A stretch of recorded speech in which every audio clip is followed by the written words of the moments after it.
شکریہ شکریہ درود بھیجیے گا محمد و آل محمد پر۔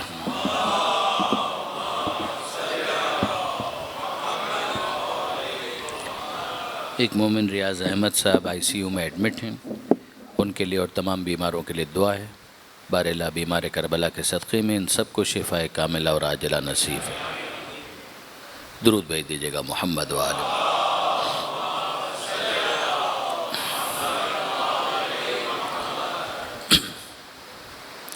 اعوذ باللہ من الشیطان اللعین الرجیم، بسم اللہ الرحمن الرحیم، الحمد للہ رب العالمین، والصلاة والسلام علی اشرف الانبیاء والمرسلین، سیدنا و مولانا ابی القاسم محمد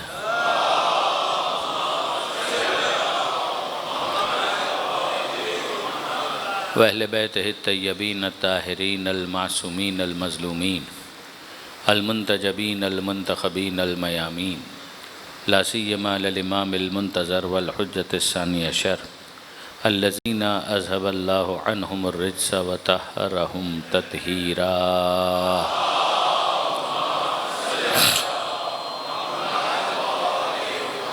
واللعنۃ الدائمۃ الباقیۃ علی اعدائہم اجمعین من یوم ظلمہم الی قیام یوم الدین۔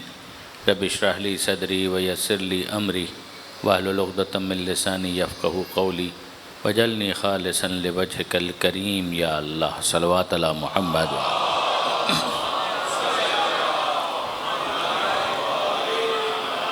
اما بعد فقد قال اللہ سبحانہ وتعالی فی القرآن الحکیم، بسم اللہ الرحمن الرحیم، اللہ ولی الذین آمنوا یخرجہم من الظلمات الی النور والذین کفروا اولیاؤہم الطاغوت یخرجونہم من النور الی الظلمات اولئک اصحاب النار ہم فیہا خالدون۔ صلوات علی محمد و آل محمد۔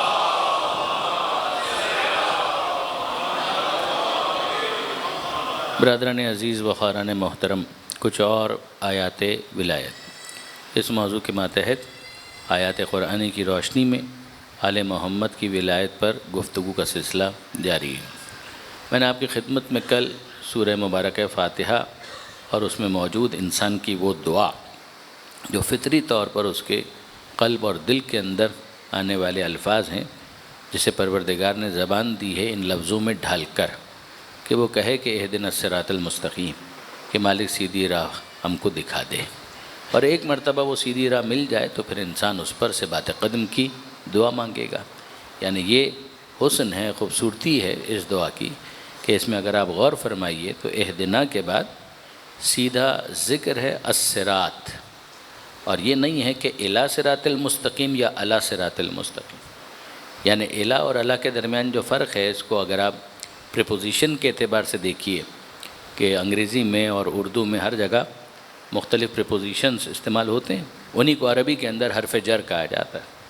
یعنی اگر آپ انگریزی میں دیکھیں تو کہیں آپ ان استعمال کرتے ہیں، کہیں آپ آن استعمال کرتے ہیں، کہیں اپون استعمال کر سکتے ہیں، تو وہی والا معاملہ عربی کے اندر بھی ہے۔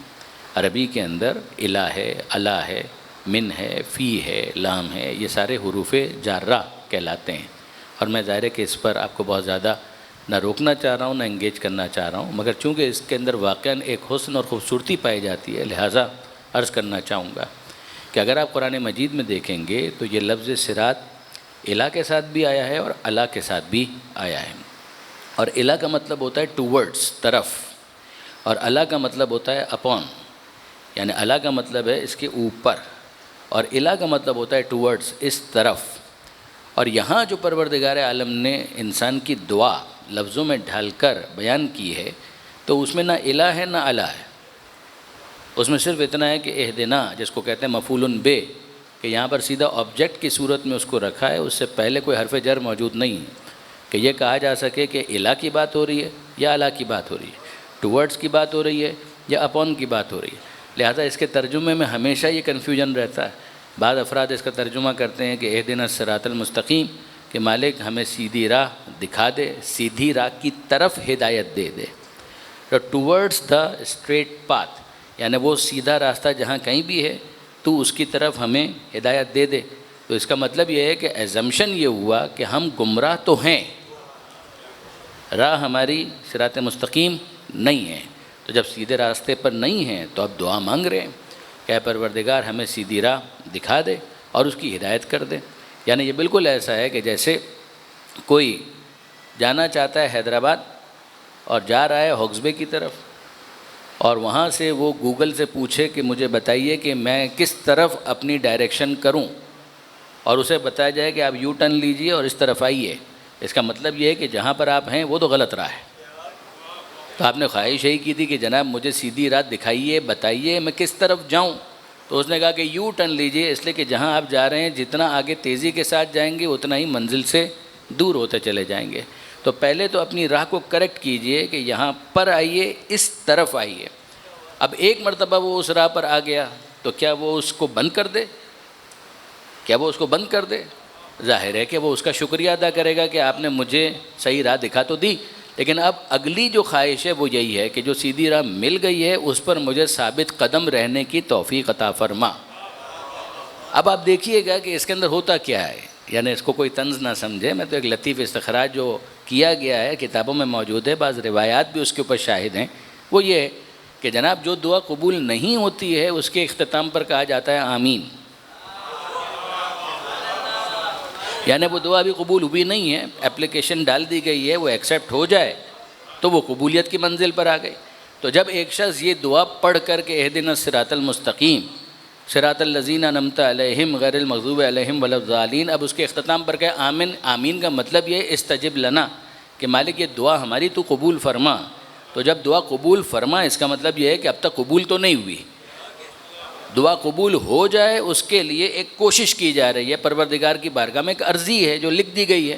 لیکن وہ کہ جن کی دعا قبول ہو چکی وہ آلریڈی اس راستے پر موجود ہیں، تو وہ تو نعمت کا احساس کر رہے ہیں کہ ہمیں وہ چیز مل تو گئی ہے، کہیں ہم لوز نہ کر دیں۔ تو اس نعمت کے بارے میں خدا کا حکم ہے کہ اگر شکر کرو گے تو ہم بڑھا دیں گے، شکر ادا کرو گے تو ہم بڑھا دیں گے۔ تو ہم کو تو کنٹینیوٹی چاہیے۔ تو اب اس کے بعد انسان اس دعا کو مانگتے مانگتے بے اختیار کہتا ہے مالک اتنا تو تو قبول کر چکا، اب تو شکر نعمت کی منزل ہے، تو الحمدللہ رب العالمین کہ راہ پر تو ہم آ چکے، اب ہماری تمنا یہ ہے کہ اسی راہ پر رہتے ہوئے ہماری زندگی مکمل ہو جائے۔ درود بھیجیے محمد و آل محمد۔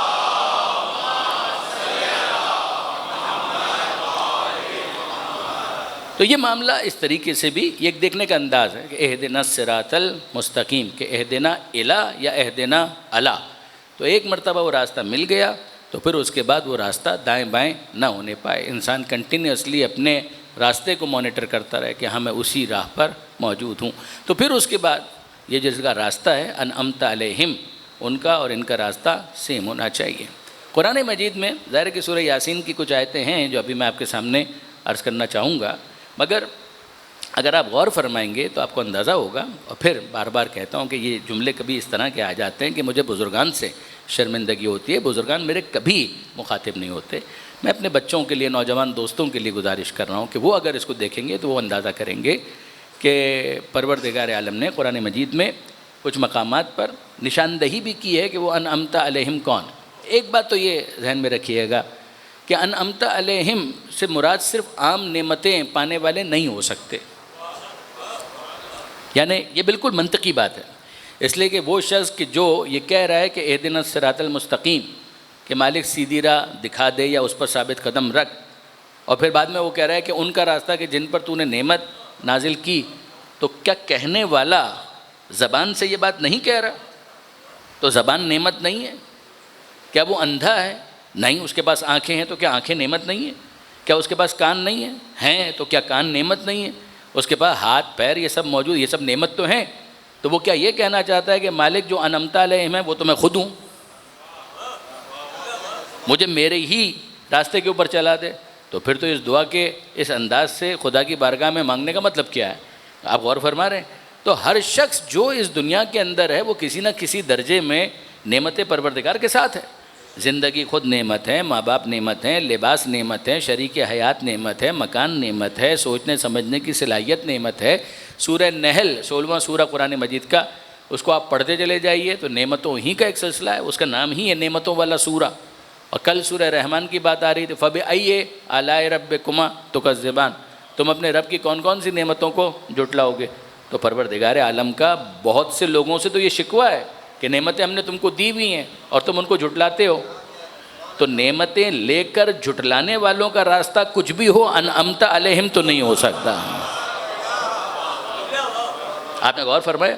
اچھا آگے بڑھ جائیے، بنی اسرائیل، پروردگار ڈانٹ رہا ہے، پروردگار عالم مذمت کر رہا ہے، پروردگار عالم ان کو کنڈیم کر رہا ہے۔ کنڈیمنیشن کا ایک سلسلہ ہے، کہیں دور جانے کی ضرورت نہیں ہے، سورہ بقرہ ہی کے اندر آپ پڑھتے چلے جائیے۔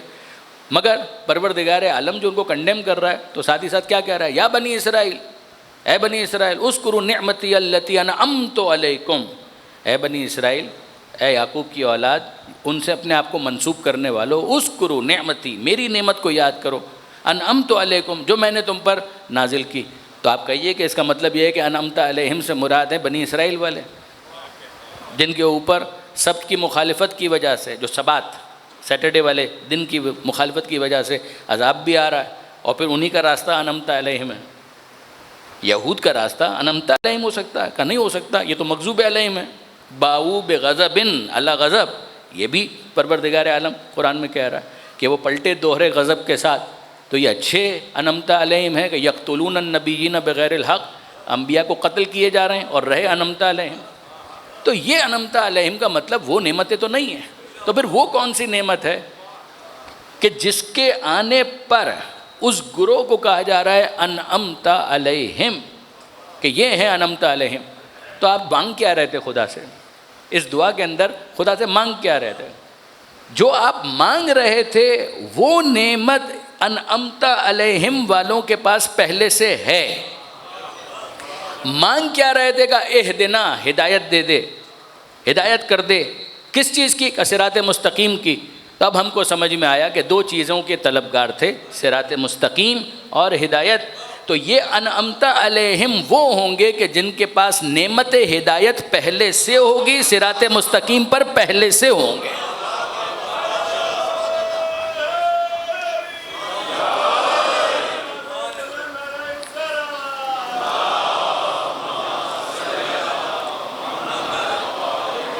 آپ نے غور فرمایا برادران عزیز؟ میں امید کرتا ہوں کہ یہ بات بہت زیادہ مشکل نہیں ہوگی۔ ماشاءاللہ اہل علم اور صاحبان مطالعہ یہاں پر تشریف فرمائیں، وہ اس رخ سے اس کے اوپر غور کر لیں کہ پروردگار عالم ہر نعمت کے لیے کہہ رہا ہے انعمت علیہم۔ چلیے اب آگے بڑھ جائیے، سورہ النساء قرآن مجید کا 4واں سورہ، وہاں پروردگار عالم نے اس کو فردر ایلوبریٹ کیا۔ وَمَن يُطِعِ اللَّهَ وَالرَّسُولَ، اس آیت کو عام طور پر اہدنا الصراط المستقیم کے بعد انعمت علیہم کی تشریح کے طور پر مفسرین نے پیش کیا ہے، اور مجھے اس سے اختلاف نہیں ہے۔ یہ آیت واقعاً ان لوگوں کا ذکر کر رہی ہے کہ جن کے لیے آپ کافی حد تک یہ کہہ سکتے ہیں۔ پروردگار فرماتا ہے کہ من یطع اللہ، جو اطاعت کرے اللہ کی، والرسول، اور اللہ کے رسول کی اطاعت کرے، فاولئک، تو یہ ہوں گے مع الذین، ان لوگوں کے ساتھ، انعم اللہ علیہم، کہ جن کے اوپر اللہ نے نعمت کو نازل کیا۔ اطاعت جو اللہ کی کرے، اللہ کے رسول کی اطاعت کرے، تو یہ ہوں گے ان کے ساتھ، مع الذین انعم اللہ علیہم، ان لوگوں کے ساتھ ہوں گے کہ جن پر اللہ نے نعمت کو نازل کیا۔ تو مالک یہ کون ہے؟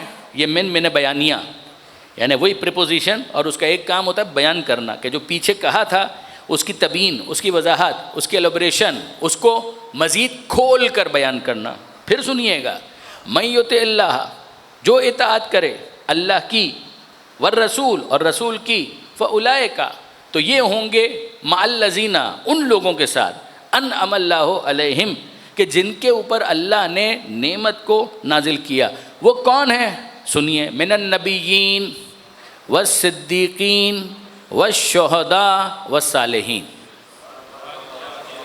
کا یہ چار گروہ ہیں۔ پروردگار عالم نے 4 گروہ بیان کر دیجئے کہ بھئی یہ ان کے ساتھ ہوں گے۔ تو یہ 4 گروہ وہ ہیں کہ جو انعم اللہ علیہم کا مصداق، وہاں پر یہی کہا تھا انعمت علیہم، یہاں پر کہا انعم اللہ علیہم، من النبیین و صدیقین و شہداء و صالحین، یہ نبی ہیں، صدیق ہیں، شہداء ہیں، صالحین ہیں۔ اب برادران عزیز، نبی آدم سے لے کر خاتم تک جتنے ہیں وہ سب نبی ہیں۔ صدیقین کون ہیں؟ جو سچ کی معراج پر ہو اس کو صدیق کہتے ہیں، جو ان صدیقوں کے اندر بھی سب سے آگے ہو اسے صدیق اکبر کہتے ہیں۔ مجھے اس اصطلاح پر تو کوئی اختلاف نہیں ہے، مجھے اس پر تو کسی قسم کا کوئی اختلاف ہو کیسے سکتا ہے؟ سچ بولنے والا صادق ہے، سچائی اور گہری ہو جائے وہ صدیق ہے، اور وہ سچائی میں اوپر اور اوپر سب سے اوپر چلا جائے تو اسے صدیق اکبر تو کہیں گے، مجھے اس پر تو کوئی اعتراض نہیں۔ ہاں، اگر کوئی دعوی نبوت جھوٹا کرے تو میں اس کو نبی ماننے کے لیے تیار نہیں ہوں، اور اگر کوئی صدیق اکبر ہونے کا جھوٹا دعویٰ کرے تو میں اس کو صدیق ماننے کے لیے تیار ہوں۔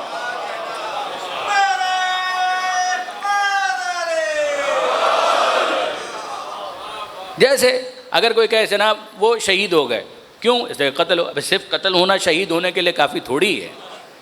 اگر صرف قتل ہونا، وہ کہ نہیں شہید ہو گئے، بس ہم نے کہہ دیا تو شہید ہو گیا، تو آپ کے کہنے سے اگر وہ شہید بن رہے ہیں تو آپ کے کہنے سے وہ صدیق بھی بن جائیں گے، کسی اور کے کہنے سے وہ نبی بھی بن جائیں گے۔ مگر کیا یہ لوگوں کے کہنے سے یہ کوئی اجماع وجماع کی کوئی کیفیت ہے؟ کوئی شورا والا معاملہ ہے کہ چار لوگوں نے شورا کر کے کہہ دیا کہ بھائی ہم نے کہا ہے تو بس مانیے ان کو صدیق؟ تو برادران عزیز، یہ اتنا سستا معاملہ نہیں ہے، لوگ مان بھی لیں گے تو خدا تو بہرحال نہیں ماننے والا۔ اچھا آپ دیکھیے، یعنی یہ جو میں کہہ رہا ہوں آپ کی خدمت میں کہ پیغمبر کیا کہنا، نبی اکبر ہیں، سب سے بڑھ کر ہیں، سید المرسلین ہیں، رسولوں کے سردار ہیں، اس میں تو کوئی شک اور شبہ ہی نہیں ہو سکتا نا۔ بعد از خدا بزرگ توئی، قصہ مختصر، یہ تو بالکل اپنی جگہ سچ ہے، حق ہے۔ اچھا، قرآن مجید میں پیغمبر اکرم کے تعلق سے جو سورہ یاسین کا میں کہہ بھی رہا تھا، وہاں کتنا خوبصورت انداز ہے جو پروردگار عالم نے اپنے حبیب کو مخاطب کیا اور کہا یاسین والقرآن الحکیم انکا لمن المرسلین علی صراط مستقیم۔ دیکھ لیجئے، یاسین والقرآن الحکیم، یاسین پیغمبر اکرم کا نام ہے، پیغمبر اکرم کے ناموں میں سے ایک نام یاسین ہے۔ کیسے پتہ چلا گا؟ چھٹے امام جعفر صادق علیہ السلام،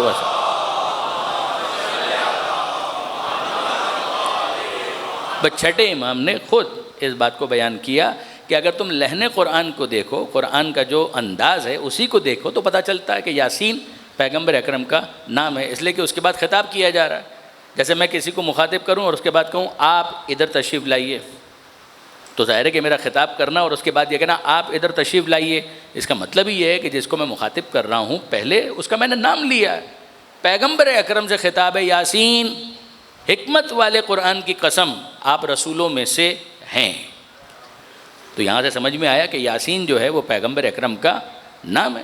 پھر اس کو فردر بائیفرکیٹ بھی کیا گیا کہ یا حرف ندا ہے مخاطب کرنے کے لیے، جو حرف ہوتا ہے آواز دینے کے لیے، اور سین کنایہ ہے سید سے کہ اے سید، اے سردار، والقرآن الحکیم حکمت والے قرآن کی قسم، یعنی یہ حکمت والا قرآن گواہ ہے، قیامت تک گواہی دیتا رہے گا۔ کس بات کی؟ انکا یقیناً آپ کیا ہیں؟ لمن المرسلین، آپ رسولوں میں سے، رسولوں میں سے۔ رسول کا مطلب ہے جس کے پاس پیغام ہو اور وہ پہنچانے پر مامور ہو، تو آپ رسولوں میں سے ہیں۔ اس بات پر گواہی کون دے گا؟ کہ یہ قرآن دے گا، یہ حکمت والا قرآن گواہی دیتا رہے گا۔ مالک ضرورت کیا ہے کہ حکمت والا قرآن یہ گواہی دیتا رہے؟ کیا ضرورت ہے؟ برادران عزیز، انصاف سے آپ بتائیے کہ اگر کسی دوسرے ملک کا کوئی سفیر یہاں پر آ جائے تو کیا صرف اس کے کہنے پر آپ اس کو سفیر مان لیں گے؟ کیا صرف اس کے کہنے پر آپ اس کو سفیر مان لیں گے؟ صرف اس کے کہنے پر اس کو سفیر نہیں مانا جائے گا جب تک وہ اسناد سفارت نہ دکھا دے، ڈاکومنٹس نہ دکھا دے، ویریفائڈ ڈاکومنٹس نہ دکھا دے، اٹیسٹڈ ڈاکومنٹس نہ دکھا دے، کنفرم ڈاکومنٹس نہ دکھا دے، تب تک آپ اس سند کے بغیر اس کو سفیر ماننے کے لیے تیار نہیں۔ تو جب دوسرے ملک کے کسی سفیر کو سند کے بغیر آپ سفیر نہیں مانتے تو خدا کے نبی یا رسول کو بغیر سند کے نبی یا رسول کیسے مانیں گے؟ تو اب آپ اندازہ کیجئے، پروردگار کہہ رہا ہے کہ حساسیت کو سمجھو کہ جب رسول بھی ہم کسی کو مقرر کرتے ہیں تو دلیل اور سند ساتھ بھیجتے ہیں۔ تمہارا عجیب مزاج ہے، اپنے ہی طور پر کسی کو خلیفہ بنا لیتے ہو، کسی کو صدیق بنا لیتے ہو، کسی کو شہید بنا لیتے ہو۔ یہ اپنے طور پر کیوں فیصلہ کر رہے ہو؟ میں تو رسول کے باب میں تمہیں کہہ رہا ہوں کہ رسول کو بھی اس وقت مانو کہ جب تم ثبوت کو دیکھ لو، تم ویریفائی کرو۔ اسی لیے اگر آپ دیکھیں قرآن مجید کی جو حیثیت ہے وہ یہ ہے کہ قیامت تک کے لیے پیغمبر اکرم کی نبوت اور رسالت کی یہ گواہی دیتا چلا جائے۔ یہ درمیان سے آپ ہٹا لیں گے تو یقین جانیے کچھ باقی نہیں بچے گا۔ اگر قرآن مجید کو آپ درمیان میں سے ہٹا لیں تو آج پیغمبر اکرم کی نبوت اور رسالت پر آپ کون سا ثبوت فراہم کریں گے؟ دیکھیے، جو اس زمانے میں تھے ان کے لیے بھی ثبوت پیش کرنا، جو آج ہیں ان کے لیے بھی ثبوت ضروری ہے، جو قیامت تک کے ظرف زمان میں لوگ آنے والے ہیں ان سب کے لیے رسول کی رسالت کا کوئی نہ کوئی ثبوت ہونا چاہیے۔ اب اگر کوئی کہے مثال کے طور پر جناب علی کہ رسول نے معجزات دکھلائیں، تو میں نے کب انکار کیا ہے کہ معجزات نہیں دکھلائے؟ پیغمبر نے معجزات دکھلائیں، مگر مجھے ایک بات بتائیے، ہم تو موسیٰ علیہ السلام کو بھی نبی مان رہے ہیں نا، ہم تو موسیٰ علیہ السلام کو بھی نبی مان رہے ہیں، تو موسیٰ علیہ السلام کا کوئی معجزہ آپ نے دیکھا؟ آپ عیسیٰ علیہ السلام کو اور میں عیسیٰ علیہ السلام کو بھی نبی مانتے ہیں، کیا آپ نے ان کا کوئی معجزہ دیکھا؟ اگر آپ یہ کہیں کہ انہوں نے معجزات دکھلائے تھے، یہ رپورٹ ہے، یعنی اگر آپ اس کو ان لینتھ پڑھنا چاہیں تو جناب آیت اللہ العظمیٰ سید ابو القاسم الموسوی الخوئی مرجع مرحوم، ان کی معرکۃ الآراء کتاب ہے البیان فی تفسیر القرآن، مقدمہ ہے قرآن مجید کی تفسیر کا، انگریزی ترجمہ بھی اس کا اویلیبل ہے، اصل کتاب عربی میں ہے، اس کا فارسی ترجمہ، اس کا اردو ترجمہ، انگریزی ترجمہ اویلیبل ہے، یعنی بعض یونیورسٹیز کے عرب دنیا کے اندر اسے کورس میں اور کریکلم کے اندر شامل کیا گیا، اتنی امپورٹنٹ کتاب ہے خوئی صاحب کی۔ اور اس کے اندر اگر آپ دیکھیں گے تو یہ بحث انہوں نے وہاں پر کی ہے کہ بھئی اگر آج ہم موسیٰ علیہ السلام یا عیسیٰ علیہ السلام ہم جو نبی مان رہے ہیں، ارے ہمیں تو چھوڑیے، یہودی جو موسیٰ علیہ السلام کو نبی مان رہے ہیں تو ثبوت کیا ہے؟ عیسیٰ علیہ السلام کو جو عیسائی نبی مان رہے ہیں تو ثبوت کیا ہے کہ وہ نبی ہیں؟ کوئی کہے کہ جناب موسیٰ علیہ السلام عصا کو پھینکتے تھے وہ اژدہے میں تبدیل ہو جاتا تھا، کس کے سامنے؟ کس کے سامنے انہوں نے یہ کام کیا؟ آپ کے سامنے؟ کہا نہیں، تو آپ کیوں مان رہے ہیں؟ فرعون کے سامنے کیا، فرعون نہ مانے تو مجرم ہے، مگر میرے اور آپ کے سامنے تو یہ کام نہیں کیا۔ یعنی اگر میں کسی یہودی سے سوال کروں اور بہت احترام کے ساتھ کہ جناب کیا اولڈ ٹیسٹمنٹ پڑھ کر میں ان نبیوں کو نبی مان لوں گا؟ جو توریت کا حشر آپ نے کیا ہے، جو نیو ٹیسٹمنٹ کا آپ نے حشر کیا ہے، اس کے بعد کیا میں ان نبیوں کو نبی مانوں گا؟ یعنی اگر آپ پڑھنا چاہیں، الفاظ وہ ہیں کہ جن کو میں ممبر سے پوری طریقے بیان بھی نہیں کر سکتا۔ یعقوب علیہ السلام کا جو قضیہ لکھا ہوا ہے اس کو پڑھیے، لوط علیہ السلام کا جو کردار لکھا ہوا ہے اس کو آپ پڑھیے۔ ان سب کو پڑھنے کے بعد، اور میں پھر کہہ رہا ہوں کہ میں کوئی طنز نہیں کر رہا، فیکچول پوزیشن یہ ہے کہ اگر آپ اس کو پڑھیں تو نبی تو بہت دور کی بات ہے، ایک عام دیندار انسان بھی اس کردار کے اندر آپ کو نظر نہیں آئے گا، تو نبی ہم کیسے مان لیں؟ دوسری بات یہ ہے کہ وہ اولڈ ٹیسٹمنٹ اور نیو ٹیسٹمنٹ جس طرح اس پوزیشن میں موجود ہیں، اس کی معجزاتی حیثیت تو ہے بھی نہیں، کلیم بھی نہیں ہے کہ یہ کوئی میریکل ہے۔ تو اب اگر مثال کے طور پر کوئی کہے کہ بھائی موسیٰ علیہ السلام نے عصا پھینکا، اژدہے میں تبدیل ہو گیا، سر آنکھوں پر ہوا ہوگا، میرے سامنے نہیں ہوا، میں کیوں مانوں؟ عیسیٰ علیہ السلام نے کوڑ کے مریض کو اچھا کر دیا، مردے کو زندہ کیا، میرے سامنے تو نہیں کیا، میں کیوں مانوں؟ آپ کیوں مان رہے ہیں اور میں کیوں مان رہا ہوں؟ ہمیں اور آپ کو چھوڑیے، یہودی کیوں مان رہے ہیں، عیسائی کیوں مان رہے ہیں؟ یقین جانیے کہ کوئی اگر ہم سے پوچھے اس کا مطلب آپ نہیں مان رہے، کہ ہم بالکل مان رہے ہیں ان کو نبی۔ تو ابھی تو آپ نے کہا کہ آپ کے سامنے یہ معجزات پیش نہیں ہوئے، جی ہاں نہیں ہوئے۔ ہم ان کو نبی اس لیے نہیں مان رہے ہیں کہ ہمارے سامنے انہوں نے معجزات دکھلائے ہیں، ہم مخبر صادق کی خبر کی تصدیق کرتے ہوئے ان کو نبی مان رہے ہیں۔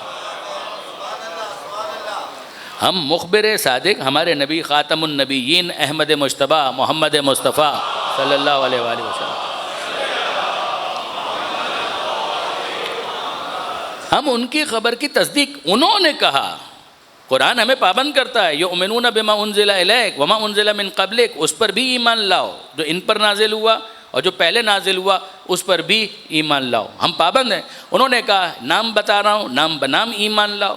اور جن کے نام نہیں معلوم مجملاً اجمالاً اوور آل ایمان ہونا چاہیے کہ جو آئے خدا کی طرف سے آئے، ہم ان پر ایمان رکھتے ہیں، تو ہم نے مان لیا۔ اب یہاں سے اگر کوئی سوال کرے کہ جناب ان کو تو آپ نے ان کے کہنے پر مانا، ان کو کن کے کہنے پر مانا؟ ان کو تو آپ نے ان کے کہنے پر مانا، مخبر صادق کی خبر کی تصدیق کرتے ہوئے آپ کہہ رہے ہیں کہ ہم مان رہے ہیں، تو اب یہ بتائیے کہ ان کو آپ کس کے کہنے پر مان رہے ہیں؟ اب اگر مثال کے طور پر یہاں پر ہمارا کوئی فرد، شخص، مسلمان، مومن، وہ کہے کہ ہم بتاتے ہیں ہمارے رسول نے معجزات دکھلائیں، بغیر سند کے تھوڑی مان رہے ہیں۔ کیا معجزات دکھلائیں؟ کہ سورج کو انہوں نے پلٹایا، چاند کے 2 ٹکڑے انہوں نے کیے، ستارے کو انہوں نے اتارا، انگریزوں نے ان کے ہاتھوں پر تسبیح پڑھی، اشارہ کیا، درخت جھڑوں سمیت ان کی طرف آ گیا۔ یہ سب آپ کے سامنے ہوا ہے، یہ سب آپ کے سامنے۔ اب دیکھیے، اپنے آپ کو رکھیے اس کے سامنے کہ جس کو آپ نے ابھی یہ کہہ کر خاموش کیا تھا کہ یہ موسیٰ علیہ السلام نے عصا اژدہے میں تبدیل کیا، آپ کے سامنے کیا، آپ اس کو لاجواب کر رہے ہیں، اور آپ اس کے سامنے کہہ رہے ہیں کہ میں اس لیے نبی مان رہا ہوں کہ انہوں نے سورج کو پلٹایا، چاند کو 2 یہ سب آپ کے سامنے ہوا ہے۔ سورج آپ کے سامنے پلٹا، چاند آپ کے سامنے 2 ٹکڑے ہوا، ستارہ آپ کے سامنے اترا۔ جن کے سامنے یہ ہوا ہے ان کو ماننا چاہیے، لیکن آپ اور میں کیوں مان رہے ہیں؟ میں ہمیشہ جب بھی اس کی وضاحت کرتا ہوں تو مجھے ایک اور وضاحت ساتھ ہی دینی پڑتی ہے کہ خدا کے لیے یہ مت سمجھیے گا کہ میں کہہ رہا ہوں کہ یہ معجزات نہیں ہوئے، ان کی شان تو اس سے بھی بہت بالا تر ہیں۔ جو وجہ تخلیق کائنات ہیں اس کے اشارے سے جو ہو جائے مجھے کوئی حیرت نہیں ہوگی۔ میرا سوال اس وقت یہ نہیں ہے، سوال یہ ہے کہ اگر فرض کیجئے کہ کوئی نان مسلم ہے، اس کے سامنے آپ رسول کی رسالت کو اسٹیبلش کرنا چاہتے ہیں، تو آپ کیسے اسٹیبلش کریں گے؟ آپ کیسے بتلائیں گے کہ یہ رسول ہیں؟ ان معجزات کے ذریعے سے کہ جو ماضی میں ہو چکے اور اس وقت وہ رپورٹ کی حیثیت رکھتے ہیں، یا کوئی ایسا زندہ معجزہ موجود ہے کہ جس کو پیش کیا جا سکتا ہے؟ یہ وہ منزل ہے کہ جہاں سورہ یاسین کی آیت سمجھ میں آتی ہے، والقرآن الحکیم، اے حبیب یہ حکمت والا قرآن گواہی دیتا رہے گا، انک لمن المرسلین، آپ رسولوں میں سے ہیں۔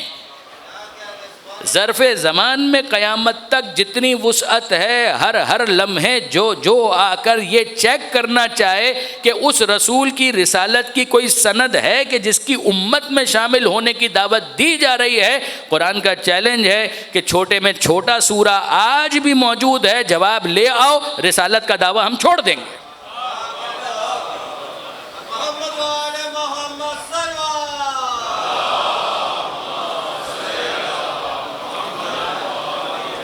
رسالت کا دعویٰ ہم چھوڑ دیں گے، لیکن اگر جواب نہ لا سکو تو تم اپنی ضد چھوڑ دو، اگر جواب لے آؤ تو ہم دعویٰ اس دعوے سے دستبردار ہو جائیں گے، اور اگر جواب نہ لا سکو تو تم ضد چھوڑ دو۔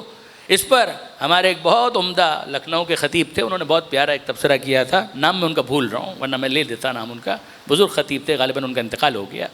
انہوں نے بہت خوبصورت بات کی کہ اس زمانے میں بھی سب سے چھوٹا سورہ پیش کیا، سورہ کوثر، 3 لائنوں کا ہے، اسی کا جواب لے آؤ، تو نہ لا سکے۔ جب جواب نہ لا سکے تو کیا زبان پر جملہ آیا؟ پڑھتے گئے، انا اعطیناک الکوثر فصلی لربک وانحر ان شانئک هو الابتر، اور بے اختیار کا ما ھذا کلام البشر، کہ یہ بشر کا کلام نہیں ہو سکتا۔ تو ان کا بہت پیارا جملہ ہے، وہ فرماتے تھے کہ خدا یہی سمجھانا چاہتا ہے کہ جب تم کوثر کا جواب نہ لا سکے تو ساقی کوثر کا جواب کیا لاؤ گے؟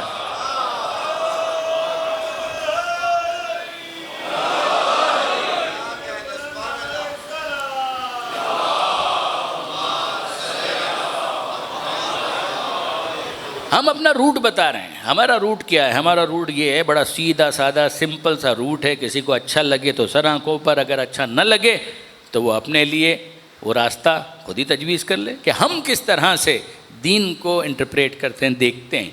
پیغمبر اکرم، ان کی رسالت، پیغمبر اکرم 11 ہجری میں اس دنیا سے تشریف لے گئے، مگر ایسا تو نہیں ہے کہ ان کی نبوت ختم ہو گئی، نبوت تو قیامت تک کے لیے۔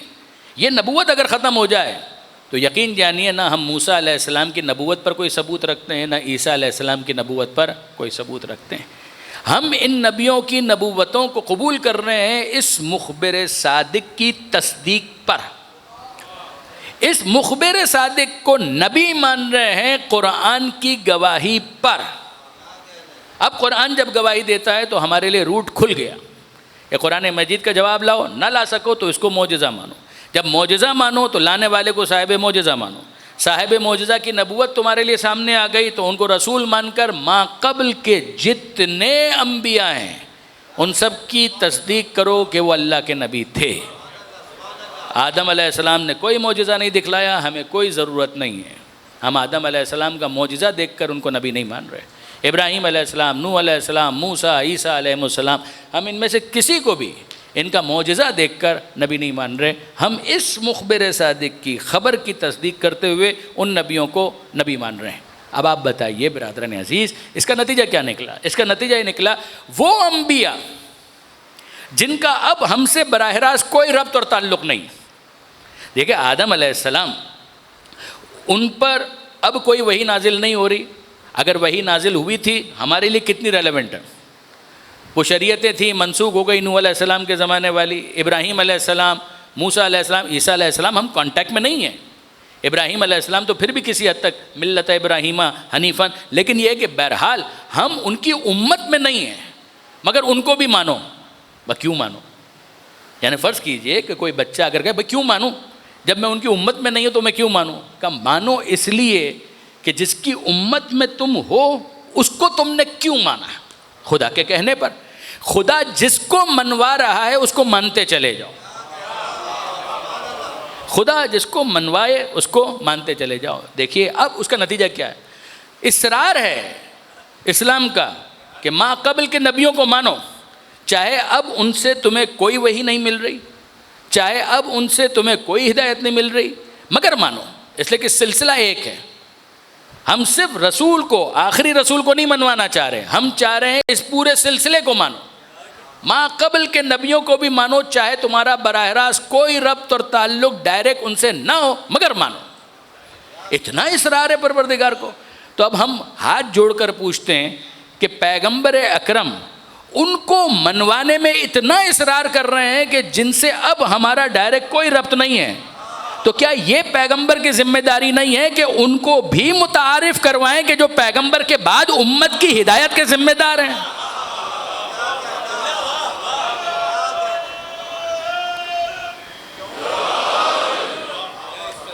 نہیں آئے گا کوئی نبی, بے شک نہیں آئے گا. ہم بھی نہیں کہہ رہے کہ نبی مانیے, ہم نہیں کہہ رہے کہ آپ نبی مانیے, مگر جو وہ منوا رہے ہیں اس کو تو مانیے. جو وہ منوا رہے ہیں اس کو تو آپ مانیے. آپ غور فرمائیے برادران عزیز, اور بہت زیادہ غور کرنے کی ضرورت ہے. میں نے کئی مرتبہ یہ بات گزارش کی, ایک مرتبہ پھر نوجوانوں کے لیے عرض کرتا ہوں کہ اگر آپ ہم سے ہمارے عقائد کا خلاصہ 4 جملوں میں پوچھیں تو کیا ہے؟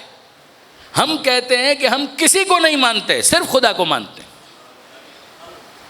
غالباً کل بھی میں نے یہ آیت پڑھی تھی, اِنَّ هُدَى اللَّهِ هُوَ الْهُدَى.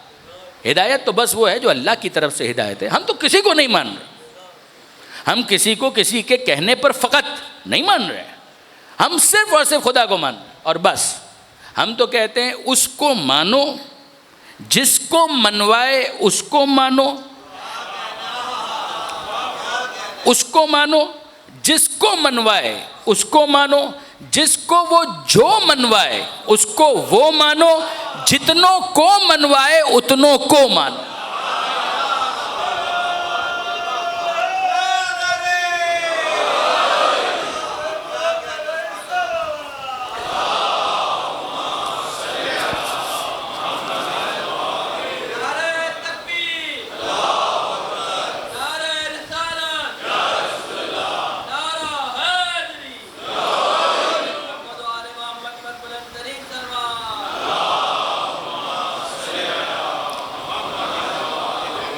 اب اور اس کو مانو, جس کو منوائے اس کو مانو.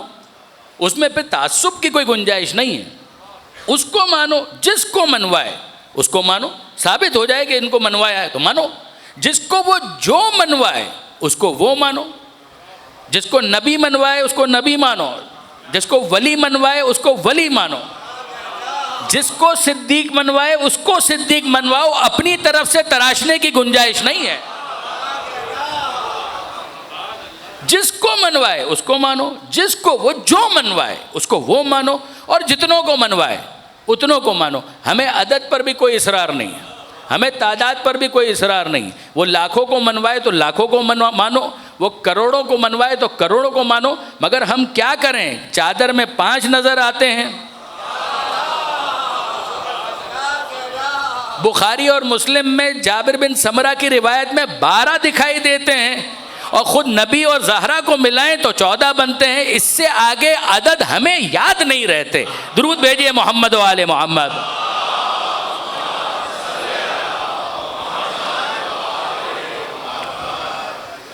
آپ نے غور فرمایا برادران عزیز، یہ ہمارا ایک اصولی موقف ہے۔ اس اصولی موقف کو نہ فقط یہ کہ سمجھنے کی ضرورت ہے، یاد کرنے کی ضرورت ہے، اور پھر کہتا ہوں یہ روٹ ہمارا۔ اس روٹ کے بعد اگر کسی کو کوئی اور روٹ سمجھ میں آتا ہے تو بسم اللہ۔ ہمارا روٹ یہ ہے، پروردگار عالم واضح طور پر کہہ رہا ہے انکا لمن المرسلین، اے حبیب آپ رسولوں میں سے، علی صراط مستقیم، آپ سیدھی راہ پر ہیں، سیدھی راہ کی طرف نہیں ہیں جہاں سے بات شروع ہوئی تھی، سیدھی راہ کی طرف نہیں ہیں، آپ سیدھی راہ پر ہیں۔ اہدنا صراط المستقیم کی دعا مانگنے والے دونوں طرح کے ہوں گے، کچھ طرف ہوں گے، کچھ پر ہوں گے۔ ہم رسول کے بارے میں اعلان کرتے ہیں کہ یہ دنیا میں آنے کے بعد کسی اور کو فالو کر کر صراط مستقیم پر نہیں آ رہا، یہ پہلے سے صراط مستقیم پر ہے۔ جو صراط مستقیم پر ہے، نہ وہ دائیں نہ وہ بائیں، نہ کوئی لغزش، نہ کوئی خطا، نہ کوئی سہو، نہ کوئی نسیان، نہ کوئی ہذیان، وہاں پر تو کسی قسم کا ڈیویشن نہیں، نہ کوئی خطا، نہ کوئی سہو، نہ کوئی غلطی، نہ کوئی گناہ، نہ کوئی نسیان، نہ کوئی ہذیان۔ وہ صراط مستقیم پر ہے جو پوری زندگی کی ضمانت دے رہا ہے۔ علی صراط مستقیم، اے حبیب آپ صراط مستقیم پر ہیں۔ تنزیل العزیز الرحیم، یہ قرآن نازل کردہ ہے اس خدا کا جو عزیز ہے، رحیم ہے، زبردست ہے، رحم کرنے والا ہے۔ لتنذر قوما ما انذر آباؤہم، تاکہ آپ انذار کریں ان لوگوں کو جن کو اب تک انذار نہیں کیا گیا، آپ کریں، وہ غفلت میں نہ رہیں، آپ ان کو انذار کریں تاکہ حجت تمام ہو جائے۔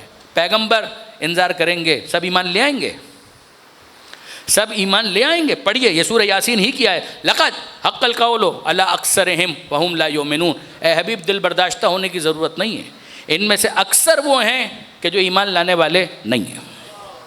آپ پریشان نہ ہوں، اگر یہ ایمان نہیں لاتے آپ پریشان نہ ہوں۔ لقد حق القول علی اکثرہم، ہم آپ کو انفارم کر رہے ہیں کہ ان میں سے اکثر وہ ہیں جو ایمان لانے والے نہیں ہیں۔ تو برادران عزیز، بڑی شرم آنی چاہیے کہ قرآن کے اتنے واضح اعلان کے بعد بھی اکثریت کو معیار بنا کر کسی کے حق اور باطل پر ہونے کا فیصلہ کیا جائے۔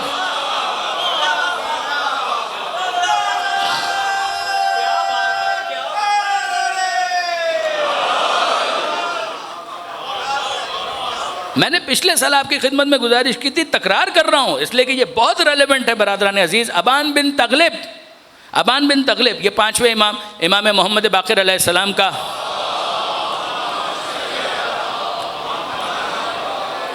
کثرت اور قلت کے تعلق سے، جب ابان بن تغلب سے کسی نے تنزن یہ پوچھا، اور میں بہت محتاط الفاظ استعمال کر رہا ہوں اور مجھے جانا بہت آگے، کہ جب ان سے کسی نے یہ پوچھا، یہ امام کے تربیت یافتہ شاگرد تھے، جب ان سے کسی نے پوچھا اے ابان یہ تو بتاؤ کہ پیغمبر کے بعد کتنے لوگوں نے علی کا ساتھ دیا؟ کثرت، قلت، وہی بات آ گئی کہ اے ابان یہ تو بتاؤ پیغمبر کے بعد، پیغمبر کی وفات کے بعد کتنے لوگوں نے علی کا ساتھ دیا؟ تو یہ اپنی معلومات میں اضافے کے لیے پوچھ رہے ہیں، یہ اپنے علم میں اضافے کے لیے پوچھ رہے ہیں کہ ابان مجھے نہیں معلوم ہے، ذرا جنرل نالج میں اضافہ کرو۔ جی نہیں، طنز ہے۔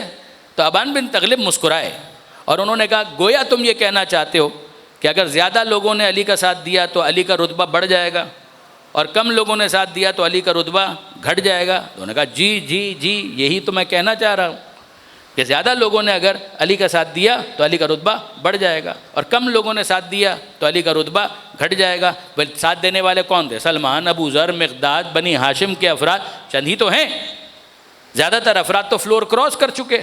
تو اب برادران عزیز تنزن پوچھے جا رہا ہے، یہ بتائیے ابان کتنے لوگوں نے نبی کا انتقال ہوا اس کے بعد علی کا ساتھ دیا؟ کہ تم یہ کہنا چاہتے ہو زیادہ لوگوں نے ساتھ دیا تو علی کا رتبہ بڑھ جائے گا، کم لوگوں نے ساتھ دیا تو علی کا رتبہ گھٹ جائے گا، تنزیہ تبسم کے ساتھ کہ جی میں یہی کہنا چاہ رہا ہوں۔ کہ تم نے معیار کو نہیں سمجھا۔ کہ کیا مطلب؟ کہ یہ معیار کب ہے؟ ہم اس بنیاد پر علی کے رتبے کا فیصلہ نہیں کرتے، کہ اگر زیادہ لوگوں نے ساتھ دیا تو علی کا رتبہ بڑھ جائے گا، کم لوگوں نے ساتھ دیا تو علی کا رتبہ گھٹ جائے گا۔ ہم تو یہ کہتے ہیں کہ علی تو علی ہے، ساتھ دینے والوں کا رتبہ بڑھ جائے گا، جو ساتھ نہیں دیں گے ان کا رتبہ گھٹ جائے گا۔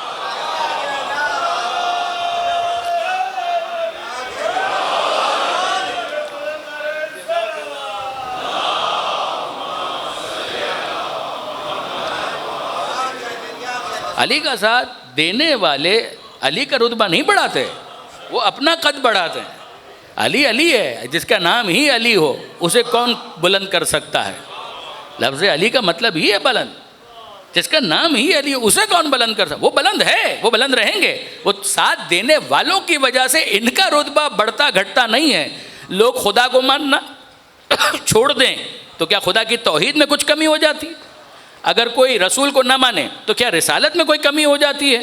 جس طرح خدا کو نہ ماننے سے توحید کو صدمہ نہیں پہنچتا، جس طرح رسالت کو نہ ماننے سے رسول کی رسالت کو کوئی نقصان نہیں ہوتا، اسی طرح سے علی کی ولایت کو نہ ماننے والے خود تو منافق ہو سکتے ہیں، کل ایمان کو کوئی فرق نہیں پڑتا۔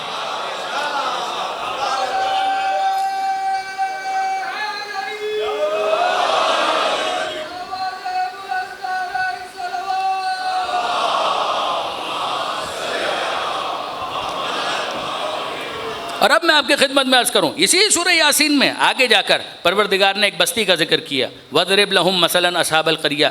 اے حبیب بیان کیجئے بستی والوں کا ذکر، اِذْ جَاءَهَا الْمُرْسَلُونَ، ان کے پاس رسول آئے، اِذْ أَرْسَلْنَا إِلَيْهِمُ اثْنَيْنِ، ہم نے 2 رسولوں کو بھیجا، فَكَذَّبُوهُمَا، انہوں نے ان کو جھٹلا دیا۔ بتائیے ان کے جھٹلانے سے رسولوں کی رسالت کو کوئی فرق پڑتا ہے؟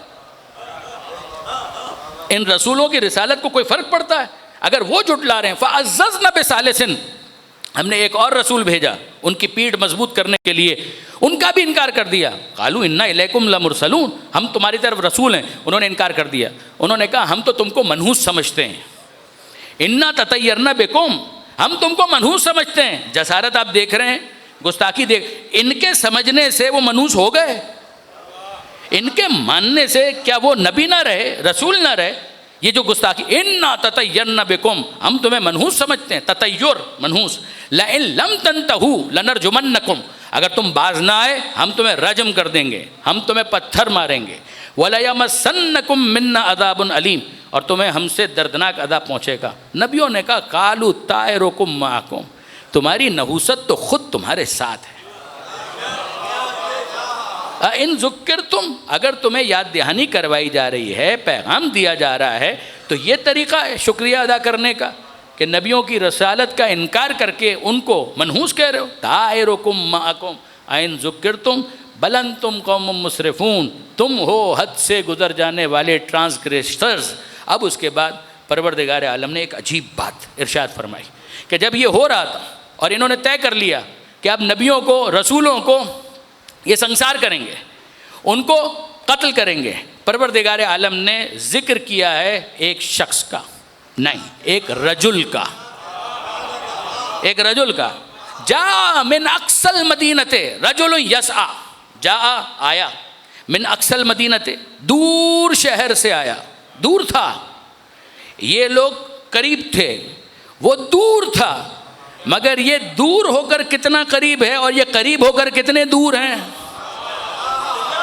کچھ عرض کرنا، یہ ساتھ دینے کے لیے آیا، یہ دور تھا، دور سے آیا ہے ان کے پاس، اور وہ قریب تھے جو منحوس کہہ رہے تھے۔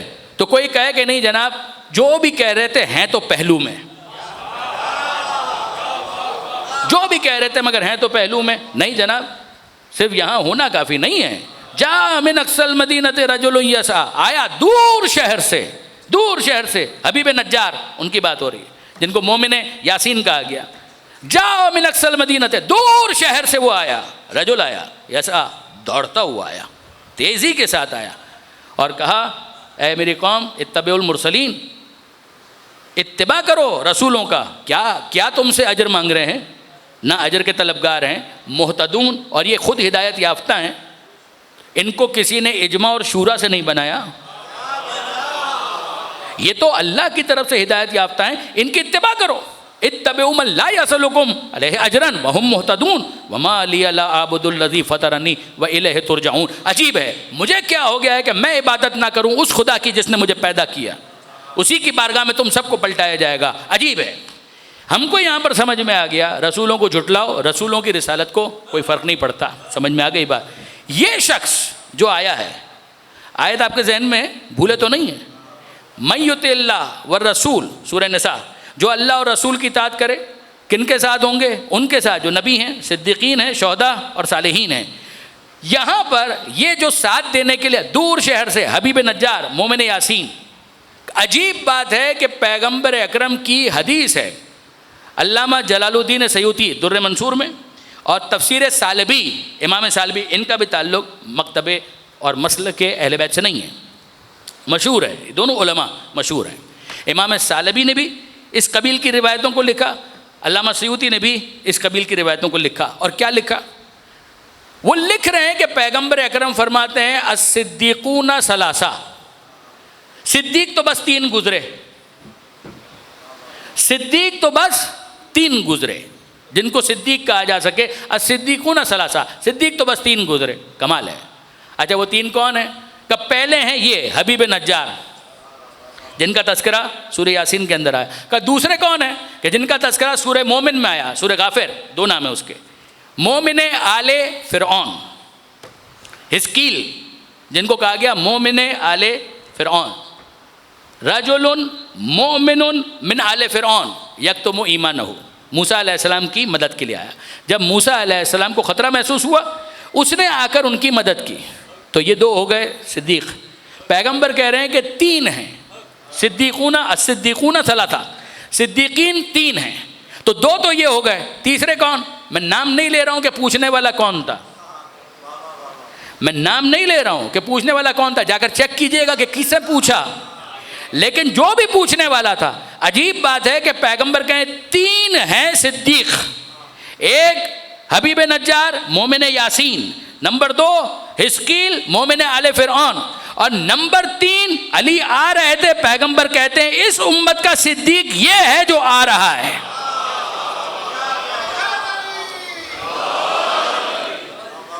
اس امت کا صدیق یہ ہے کہ جو آ رہا ہے. اور اب اس کے بعد پیغمبر اکرم فرماتے ہیں بس تم نے اتنا سن لیا کہ صدیق 3 ہے، یہ کافی نہیں ہے. آگے سنو، صدیق 3 ہیں، مگر صدیق ہونے کے باوجود یہ تینوں برابر نہیں ہیں. ان تینوں میں بھی افضل میرا بھائی علی ابن ابی طالب ہے. اور اب برادران عزیز میں آپ سے سوال کرتا ہوں کہ ذرا غور کیجئے کہ پیغمبر کہہ رہے ہیں صدیق 3 ہیں، 2 ہم نے دیکھ لیے، تیسرے کا تعارف کروا دیا. ان تینوں میں کامن ڈینومینیٹر کیا ہے؟ ان تینوں میں مشترک بیس کیا ہے؟ وہ مشترکات کیا ہیں کہ جن کی وجہ سے ان کو صدیق کہا گیا؟ بھائی ایک بات تو سمجھ میں آتی ہے، یہ سچائی کی معراج پر ہیں لہذا صدیق ہیں، یہ بات تو سمجھ میں آتی ہے. مگر اور کیا بات ہے؟ پھر آیت سنیے گا. یہ جن کو صدیق کہا جا رہا ہے، ایک ہے حبیب نجار، ایک ہے حزقیل، اور تیسرے ہیں علی. 2 آیتیں آپ کے سامنے میں نے پیش کی، اور ان دونوں میں آپ نے کیا پایا؟ جب حبیب نجار آئے ہیں تو وہاں پر تھے نہیں، دوڑتے ہوئے آئے. جب محسوس کیا کہ نبی خطرے میں ہیں، دوڑتے ہوئے آئے. اور دوسری صفت کہ ان کو رجل کہا گیا، دور تھے دوڑتے ہوئے آئے اور ان کو رجل کہا گیا. مومن آل فرعون کہیں اور تھے، جب موسیٰ علیہ السلام پر وقت آیا تو مومن آل فرعون وہاں سے تیزی کے ساتھ آئے اور ان کی مدد کی. اور دوسری صفت ان کو بھی کہا رجل مومن من آل فرعون. یہ رجل ہے، مرد ہے، صرف شبیہ رجل نہیں ہے، واقعی رجل ہے، یہ واقعی رجل ہے. دونوں کو کہا گیا رجل. دونوں دور سے آئے اور آ کر انہوں نے مدد کی. تو ہم کو سمجھ میں آیا کہ یہ کچھ کامن ڈینومینیٹرز ہیں. اور آپ یقین جانیے کہ یہی چیز مولا میں بھی ثابت ہوتی ہے. امیر المومنین خیبر میں موجود نہیں تھے، دور تھے، اور وہاں سے پکارا نادے علیین.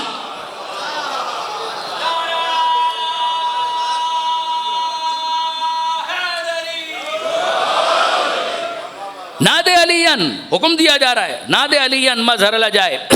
پکاریے علی کو جو مجائب کا مظہر ہیں، تجدہ اون لک فی النوائب، آپ ان کو مددگار پائیں گے۔ آپ نے غور فرمایا پیغمبر نے پکارا، علی آئے، آشوب چشم کے بعد بھی آئے، آشوب چشم کے بعد بھی آئے، دور سے آئے، آشوب چشم کے بعد بھی آئے، اور پھر اس کے بعد انتظار ہے ہم کو کہ پیغمبر رجل کب کہتے ہیں۔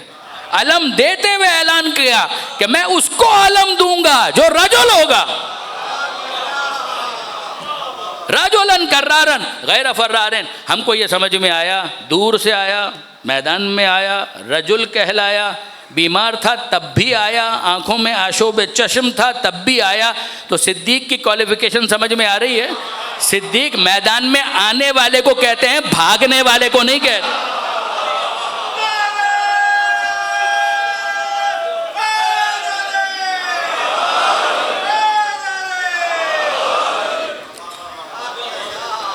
آپ نے اندازہ کیا میدان میں، یہاں تو بچے بھی اگر ہوں تو میدان میں جم کر مقابلہ کرتے ہیں اونو محمد کی طرح۔ اگر یہ بچے بھی ہیں تو بھی جم کر مقابلہ کرتے ہیں میدان میں اونو محمد کی طرح۔ جناب زینب کا ہدیہ ہے حسین مظلوم کی بارگاہ میں، جناب عبداللہ ابن جعفر طیار کا ہدیہ ہے، مشترکہ ہدیہ ہے حسین مظلوم کی بارگاہ میں۔ میں آپ کی خدمت میں کیا عرض کروں برادران عزیز، جناب عبداللہ مدینے میں تھے،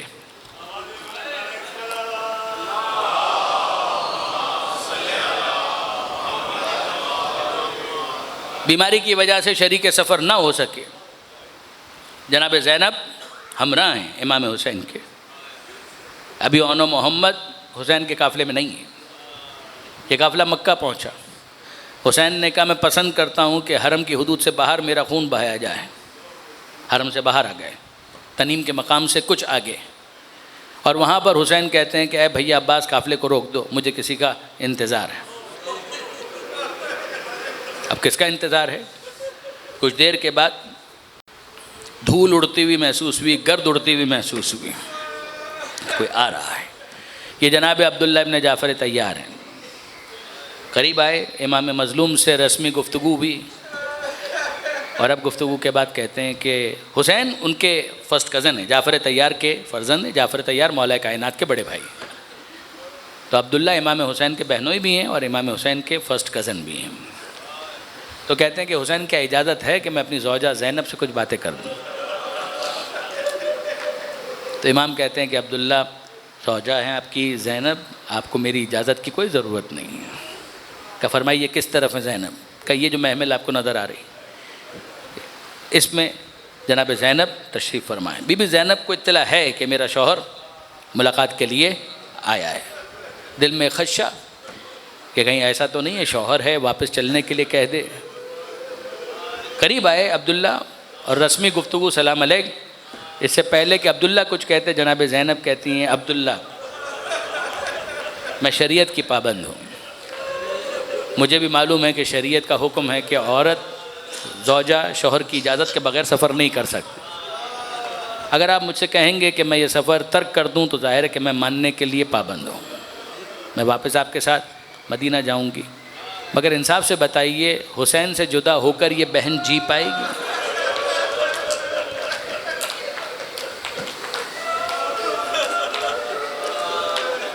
میرا نہیں خیال کہ میری روح میں اتنا تحمل ہے کہ پھر میرے جسم میں وہ باقی رہ سکے۔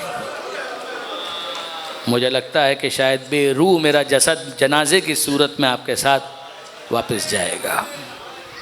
جناب عبداللہ یہ سن کر کانپ گئے، تڑپ کر رہ گئے۔ انہوں نے کہا بی بی آپ میری زوجہ ہیں بے شک، مگر میں آپ کے مرتبے اور مقام سے واقف ہوں، آپ ثانیہ زہرا ہیں، میں آپ کو کوئی حکم دینے کے لیے نہیں آیا۔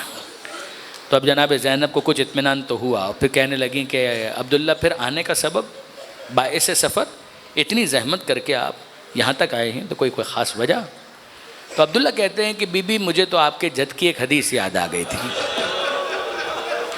میں تو اس حدیث پر عمل کرنے کے لیے حاضر ہوا۔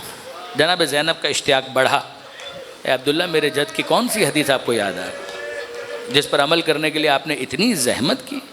تو جناب عبداللہ کہتے ہیں بی بی آپ کے جد کا فرمان ہے کہ جب سفر ہو اور مشکل سفر ہو تو صدقے کا سامان ساتھ رکھا کرو. اتنا مشکل سفر آپ کو درپیش ہے، آپ کو حسین کو اتنا مشکل سفر درپیش ہے، اور آپ صدقے کا سامان مدینے میں بھول گئی. جناب زینب کا تجسس بڑھا اور فرمانے لگیں عبداللہ صدقے کا کون سا سامان ہے کہ جو میں مدینے میں بھول گئی؟ اور اب عبداللہ کہتے ہیں بی بی یہ اون و محمد،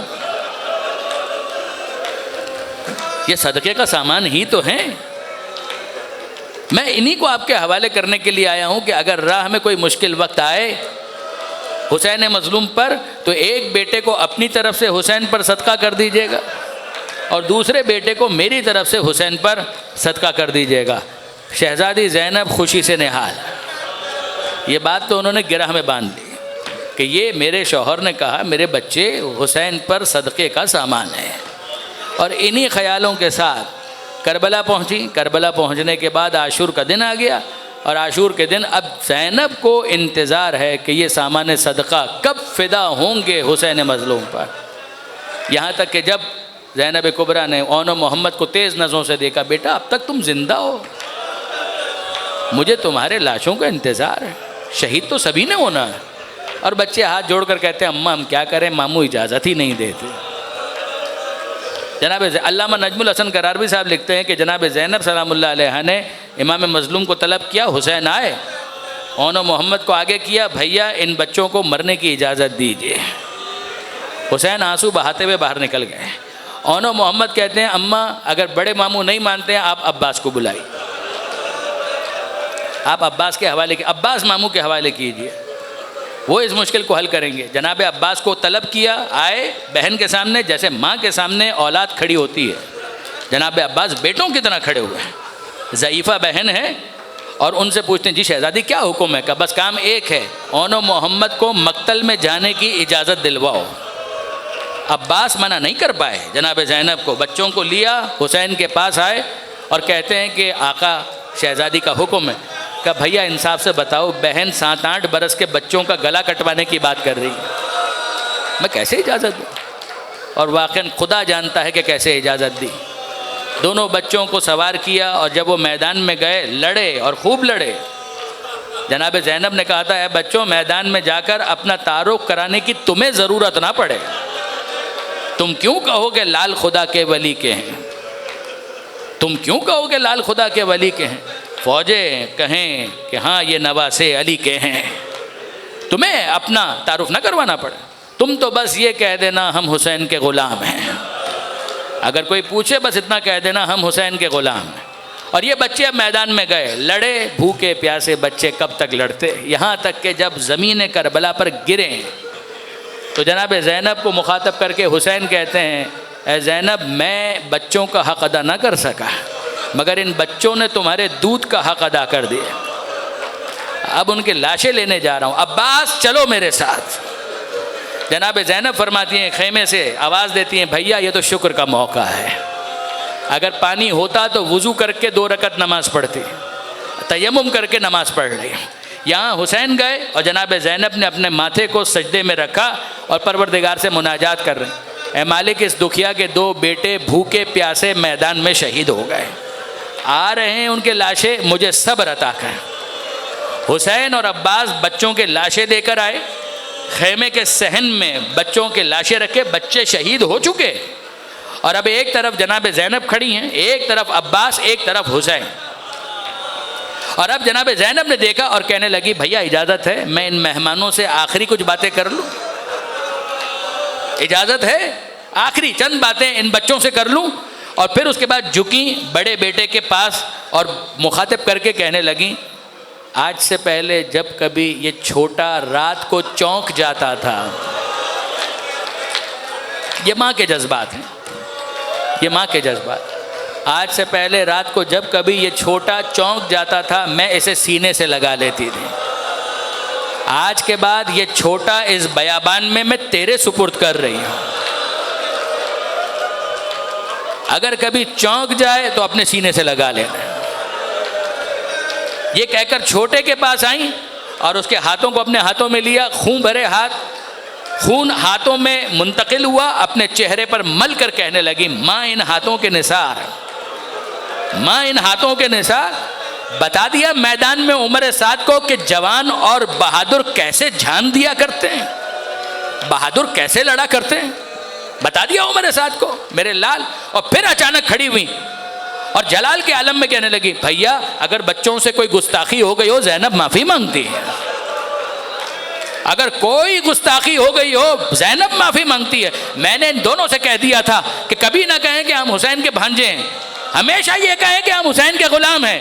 اور اب حسین برداشت نہ کر سکے، زینب کو سینے سے لپٹا لیا اور کہنے لگے اے زینب، فوج اشکیا پوچھتی رہی تم کون ہو، یہ ہمیشہ یہی کہتے رہے ہم حسین کے غلام ہیں، ہم حسین کے غلام۔ ماتم حسین۔